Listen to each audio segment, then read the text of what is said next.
Somewhere in America, a house is being finished today. White siding, black window frames, gray floors, a gable over a 2-car garage. Now here's the part that should bother you. I just described a house in Ohio, and a house in Arizona, and a house in Georgia, all finished this week. Different builders, different land, different climates, built by people who have never spoken to each other in their lives. That is not a coincidence. It is not laziness. It is not a lack of imagination. And it is not an accident. What you're looking at is the surface of a system assembled over 90 years by people who mostly never met, each one solving a small problem, none of them intending the result. And the result is this. You could be dropped into a new subdivision anywhere in the United States. No signs, no plates, no landmarks, and you would have no idea what state you were standing in. Not the South, not the West, not the Midwest, nothing. The American house lost its accent. Before this is over, you're going to find out that almost none of this has to do with taste. It has to do with a document written in 1934, a bank you will never meet, and a decision about your house that was made before you were born. There's a word people inside the home building industry use every single day. Buyers almost never hear it. They don't say design, they say elevation. Hold on to that word, because when you understand what it actually means, you'll stop thinking the houses on your street look similar. You'll realize they're the same house. But to get there, we have to start somewhere that sounds completely irrelevant. We have to start with a sheet of plywood. Pick up a standard sheet of plywood, 4 feet wide, 8 feet tall. That measurement isn't a preference. It's the skeleton of your house. Your ceiling is 8 feet high, not 7, not 9, 8. And it's 8 feet because that's the height of a sheet of drywall one worker can carry and lift alone. Your walls are framed with studs 16 inches apart. Why 16? Because 16 goes into 48 exactly 3 times, and 48 inches is 4 feet, the width of the sheet. The entire structure of the American house is a grid, and the grid is the size of the material. Go further. A 2x4 is not 2 inches by 4 inches. It's 1.5 by 3.5. It's been that way for roughly a century, standardized nationally. So a wall framed in Maine and a wall framed in New Mexico use identical parts. Your roof isn't built on site anymore. It arrives on a truck, pre-engineered, in triangles, from a factory. Which means the pitch of your roof was decided by software optimizing for material cost, not by anyone looking at the sky. So before a single line is drawn, the house already has a shape, a height, a span, a rhythm. And here's the part that isn't sinister. This is efficiency. This is the reason a middle-class family can afford a house at all. The standardization of materials is not the villain in this story. But it built the cage, and then somebody locked it. Because there's a second shape sitting on top of every lot in America. You can't see it. It isn't on the deed. And it decides almost everything about what gets built there. It's called the buildable envelope. Setbacks tell you how far you have to stay from the front, the back, and the sides. Height limits cap how tall you go. Lot coverage caps how much ground you cover. Parking minimums force a driveway and a garage. Minimum lot sizes decide how wide the land is in the first place. Stack every one of those rules on top of each other, and what's left is a box. And every builder on that street is building inside the identical box. Here's the twist. None of those rules were written to make houses look alike. They were written to keep houses apart. Light, air, fire, separation, traffic, but the effect is total. If the law defines the shape and cost defines the material, then the house is finished being designed before anyone is hired to design it. Now watch what happens when land gets expensive. Developers respond the only way arithmetic allows. They shrink the lot, 50 feet wide, 45, 40. But the garage stays. It has to. Parking minimums. So a 2-car garage, 20 feet across, now eats half the front of the house.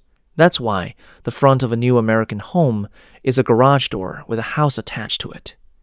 There's a name for it in the industry, the snout house. Portland banned them in 1999. People hated them that much. Nobody stopped building them. Because the math never changed. And then, on top of the law, comes a second set of laws that isn't law at all. An estimated 75 million Americans live under a homeowners association. In most new construction, the HOA exists before the first family ever moves in. It's created by the developer, and it comes attached to the land itself in the form of covenants. A private rulebook that outlives everyone who signs it. Approved paint colors, approved roof materials, approved fence heights, approved mailboxes. In many communities, an architectural review committee with the authority to reject any change you want to make to the outside of a house you own outright. The stated purpose is protecting property values. The mechanism for protecting property values is enforced sameness. So a homeowner who wants something different is now facing a legal code that restricts the shape, a cost structure that restricts the material, and a private committee with veto power over the color. Most people don't fight all three. Almost nobody wins, and this is usually where the explanation stops. Materials, zoning, rules, all of it true, all of it secondary. Because none of it explains the strangest part. None of it explains why the houses match so specifically. Same finishes, same fixtures, same shade of gray on the same floor, in the same open kitchen, from Tampa to Tacoma. No building code specifies paint color. Something else does. And to see it, you have to stop thinking about houses entirely and start thinking about how a house gets financed. When you buy a home, the bank does not care what you think it's worth. The bank sends an appraiser. And that appraiser is not evaluating beauty, or craftsmanship, or originality, or how the light hits the kitchen in October. The appraiser is looking for comparable sales, comps, recently sold houses nearby, similar in size, age, and features. Now think about what that actually means. If a house is unusual, if it's smaller or stranger, or built from an unfamiliar material, or shaped in a way nothing else on that street is shaped, then there are no comps. No comps means no confident valuation. No confident valuation means the loan doesn't come in at the number the buyer needs, which means a builder who builds something original has built something that might not sell. Sit with that for a second. The financial system of the United States quietly penalizes architectural originality, not through a statute, not through anything anyone voted on, through arithmetic.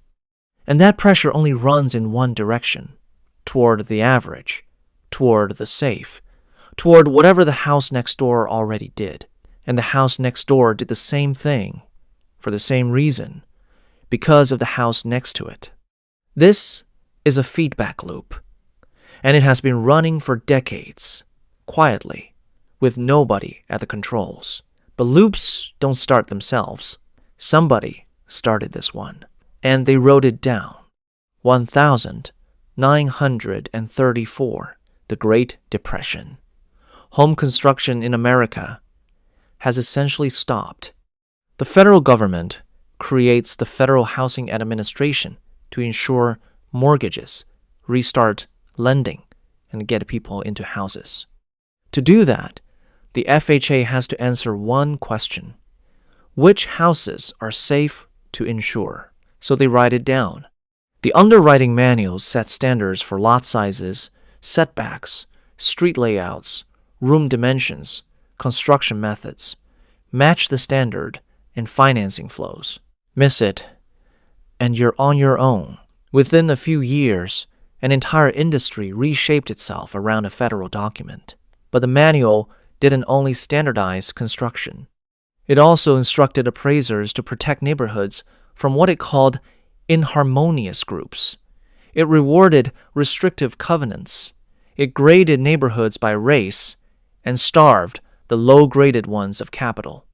The uniformity of American housing and the segregation of American neighborhoods were written into the same policy by the same agency at the same time.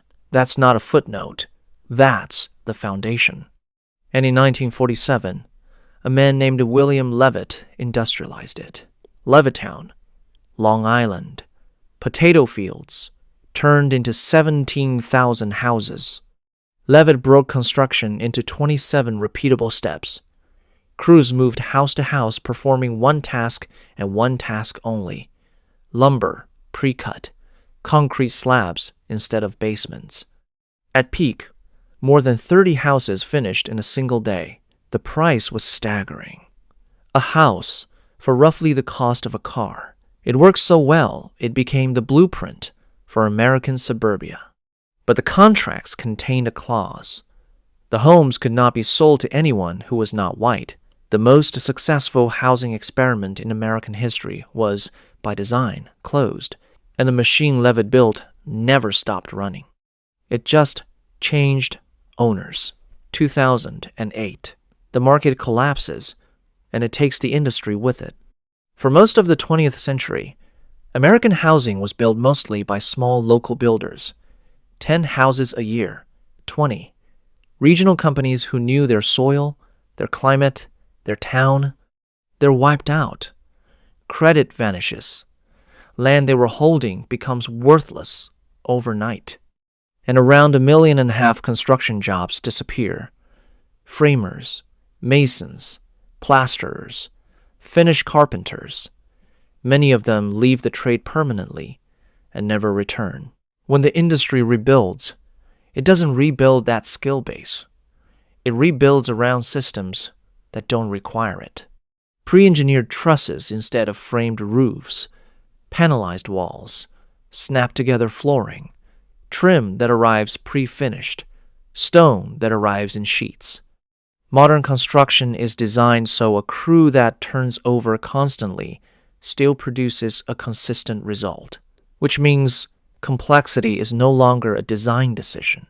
It's a staffing risk. Every curve, every custom detail, every non-standard angle is a place the schedule can break, so it gets removed. Not by a villain, by a project manager, protecting a completion date. And the companies that survived the collapse were the ones with access to capital markets. Publicly traded national builders. They bought the land. They bought the lots. They took the market. A small number of national builders now control an enormous share of new home construction in this country. And they operate on a completely different logic than the local builder they replaced. A publicly traded builder has shareholders. Shareholders want predictable quarterly earnings. Predictable earnings require predictable costs.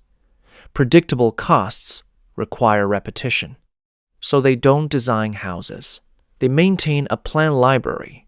A community might offer 8 floor plans, maybe 12.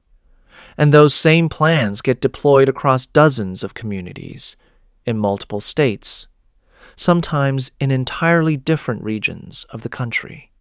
Which brings us back to that word, elevation. Here's what it actually means.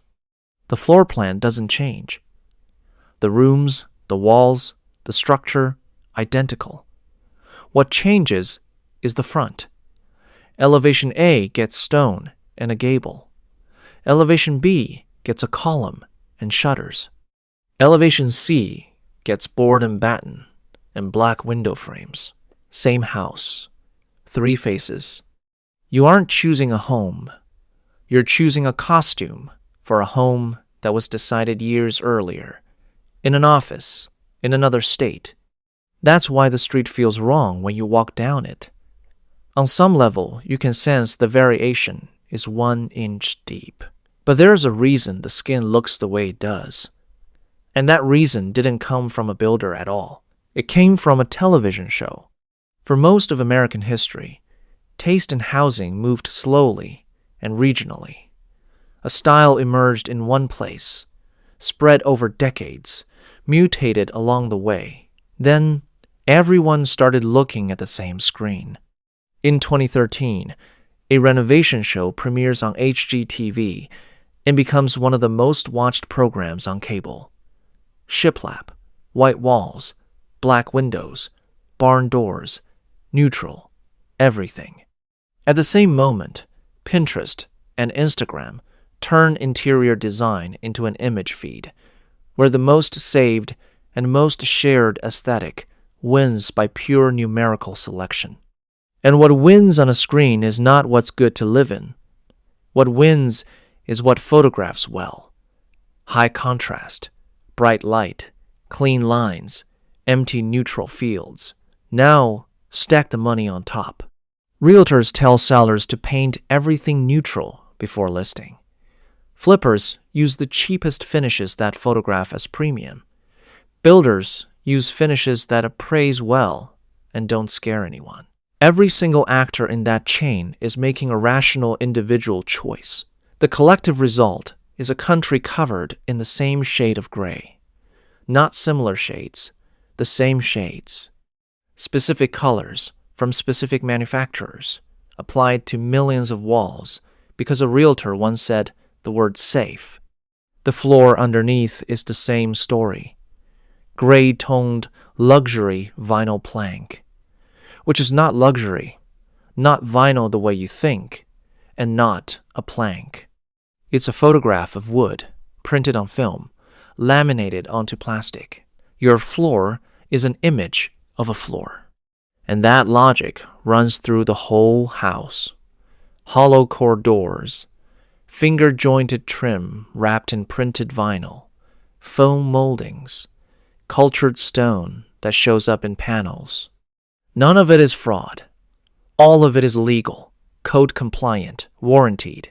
It's just optimized for a buyer who will look at the house for about 11 minutes before making the largest financial decision of their life. Meanwhile, the houses got bigger. In the early 1970s, the median new American home was around 1,500 square feet. By the mid-2010s, it had passed 2,400. Bigger, while families got smaller. You didn't get a better house. You got a larger one, built to a lower standard, because square footage is the one number a buyer can actually compare. Everything that doesn't show up in the listing was quietly removed. Before any of this, American houses were solving problems. In New Orleans, the shotgun house.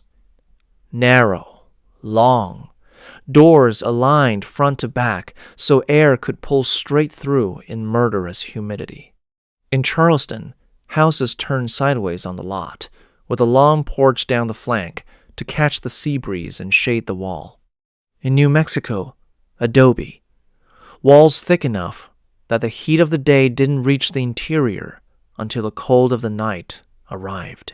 In New England, the salt box. A long roof pitched down against the north wind. None of that was decoration. Every one of those features was a machine for surviving a specific place, refined over generations by people with no other option. Then, in the middle of the 20th century, air conditioning arrived, and the connection between a house and its climate was severed. Once you can force any interior to 68 degrees, you can build any house anywhere. So they did. The same design goes up in Phoenix, where it faces 115 degrees, and in Minneapolis, where it faces 20 below. Same wall assembly, same window placement, same roof overhang, which is to say, almost none. The house doesn't respond to the sun. It fights the sun continuously, using electricity forever, and you pay that bill every month. But that's not the worst of it, because here's the thing about a monoculture. It works perfectly, right up until the moment it doesn't. Every previous era of American housing went out of fashion. The Victorian, the craftsman bungalow, the mid-century ranch, the 70s split level with the avocado kitchen. Each one was mocked, and each one eventually came back, because underneath the dated finishes, there was something real. Actual materials, actual proportion, a point of view. The bungalow survived the decades nobody wanted it, because it was actually built. So ask the question that should have been asked 20 years ago. What happens when this generation of houses goes out of style? Because it will. Fashion isn't optional, it's arithmetic. And when it happens, millions of homes will age out at the same moment. Not gradually, not regionally, simultaneously. All built in the same 20-year window, from the same catalog, in the same style. And underneath the shiplap and the gray, there won't be a bungalow waiting to be rediscovered. There'll be printed film on plastic, foam trim, a photograph of stone. There is no craftsmanship layer to fall back on, because the craftsmanship was value engineered out, one line item at a time, multiplied by tens of thousands of houses a year. And that's when the last piece drops. Because if you're wondering why nobody in this entire system ever asked what you wanted, the answer is that you were never the customer. The house wasn't optimized for the person living in it. It was optimized for the appraiser, the lender, the shareholder, the resale, for the person who buys it from you. And the person who buys it from them, you didn't buy a home. You bought a position in an asset class that happens to have a roof. And every identical house on your street is holding the exact same one.